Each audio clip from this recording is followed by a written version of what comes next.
పవన్ కళ్యాణ్ గారు మనందరికీ ఏం చెప్పారు? రాష్ట్రంలో ఎక్కడ అన్యాయం జరగమన్నా ప్రశ్నించమని చెప్పారు కదా.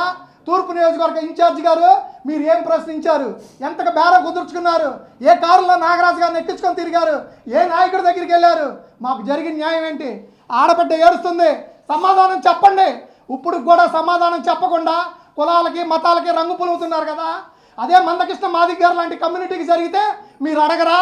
వాళ్ళు రారా? వాళ్ళకి సమాధానం మీరు చెప్పరా? రాస్తారోకోలు, రోడ్లు, ధర్నాలు ఇవన్నీ చేస్తే మీరు అప్పుడు వాళ్ళని సస్పెండ్ చేయరా? స్టేషన్ మొత్తాన్ని సస్పెండ్ చేయాలి. ఒక దళితుడికి అన్యాయం జరిగితే డ్రైవర్ సుబ్రహ్మణ్యం గురించి అంత ధర్నా చేశారే, ఒక కోడికత్తికి జరిగితే అంత అన్యాయం జరిగిందని అల్లరి చేశారే, ఒక అమర్నాథ్కి జరిగితే అడిగారే. ఇతని మీద 4 కేసులు ఉన్న మాట వాస్తవం, కొన్ని కేసుల్లో నిందితుడుగా ఉన్న మాట వాస్తవం. అయినంత మాత్రాన తీసుకొచ్చి కాల్చి పూడి చేసే హక్కు పోలీసులకు ఎవరిచ్చారు? డీజీపీ గారు ప్రశ్నించరా?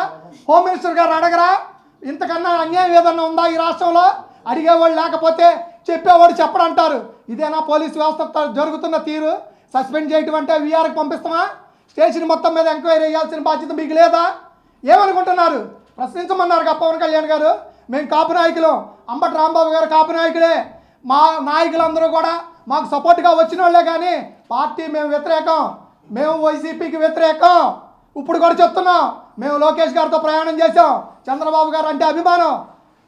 మా నాయకుడు, మా నేత నాదెండ్ల మనోహర్ గారు కానీ పవన్ కళ్యాణ్ గారు తప్ప. ఇప్పుడు కూడా చెప్తున్నాం, మా ఫ్యామిలీ మొత్తానికి ఉన్న సభ్యత్వాలతో సహా చూపిస్తాం, చూడండి.